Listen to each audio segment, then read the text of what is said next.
Hi students, welcome to Sri Guru Bai classes.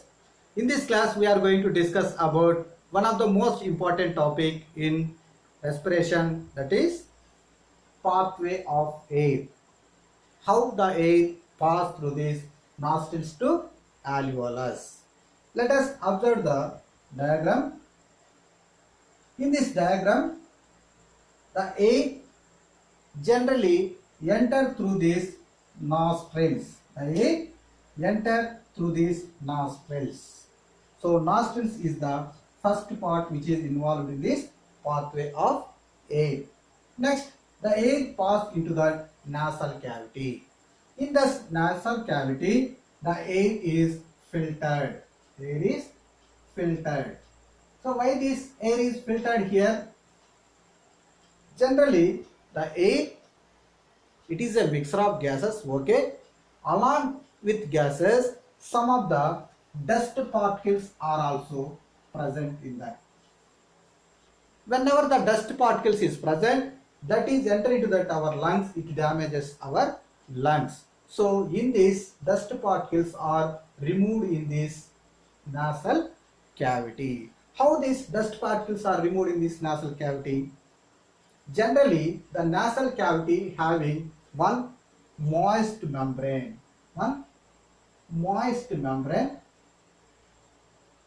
Generally, this membrane is always wet in condition. Whenever the dust particles is present in that air, they are attached to this moist membrane. And the nasal cavity, the walls of the nasal cavity also having hair. In this hairs and moist membrane to prevent the dust particles. So generally the air is filtered in this nasal cavity. Next, after filtration of that, and temperature is another important factor. When we are taking that air inside that nostril and they are entering the nasal cavity, in this nasal cavity, the inhaled air temperature is brought to the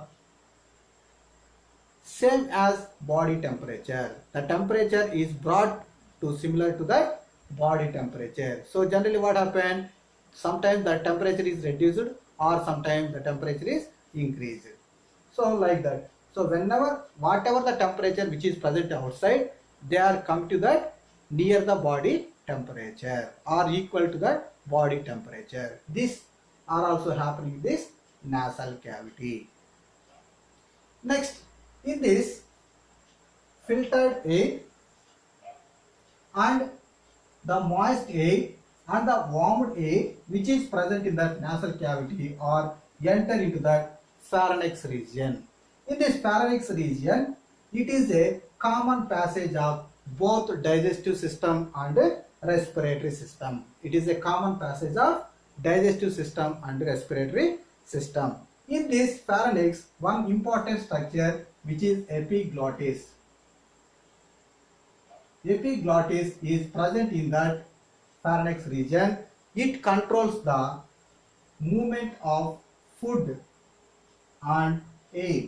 Whenever we take that food material, they are passed into that digestive system, that is stomach. Whenever we take that air, they are sent into that lungs. So this epiglottis play a major role to controlling the traffic of this food and air. Next, the air pass through this larynx region. In this larynx is another important part which is present in that windpipe. So in this larynx, generally vocal cords are present in that larynx region. These vocal cords vibrate and they produce sounds. When we are talking or when we are singing songs, at the time these vocal cords play a major role to producing sounds. How these vocal cords producing sounds? Generally, whenever the air comes out of the lungs, these pass through this tube and it reaches to the larynx region. In that larynx region, vocal cords is there. The air pass on these vocal cords. The vocal cords starts vibrating. Whenever the vocal cords start vibrating, the sound is produced. So this sound is visible to others. So this is the role of this vocal cords. These vocal cords present in that larynx region. So next the air pass through this larynx and coming to that trachea. Trachea is are also known as windpipe. This is known as windpipe. So in this windpipe, it is the channeling pipe. In this trachea, the air passes through these nostrils to lungs. Generally, it is helpful for that channeling of this air pass through these lungs. Next, another part which is observed in this bronchus. This bronchus is the end part of the trachea which divides into two parts. One is entered into the left and another entered into the right lungs. So they are divided into two parts and they are entered into the left and the right lungs. And finally, this bronchus is again they are branched into that, they are formed into that bronchioles. These bronchioles are terminated with the alveolus.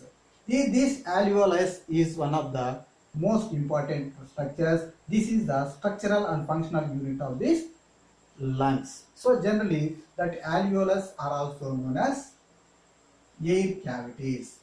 Generally these alveolus are more number. This is generally present in that millions of alveolus are present in that lungs. Each alveoli they are surrounded by a small blood vessels or small blood capillaries. In these blood capillaries, the blood is passed inside the blood capillaries. So this is blood capillaries, and this is air sac or alveoli. So these millions of alveoli are observed in that each lungs. So these are the structural and functional units of these lungs. Next, what is happening this alveolus? So here the gases exchange takes place in that alveolus. Whenever the air passes through these nostrils and nasal cavity, like this, all these parts, and finally reaches to this alveolus. In that alveolus, the air which is present in that air, the oxygen especially, they are diffused into that blood capillaries. At the same time, whenever the oxygen enters into the blood, and this blood is transport all the cells which is present in the body. So that cells are utilize this oxygen.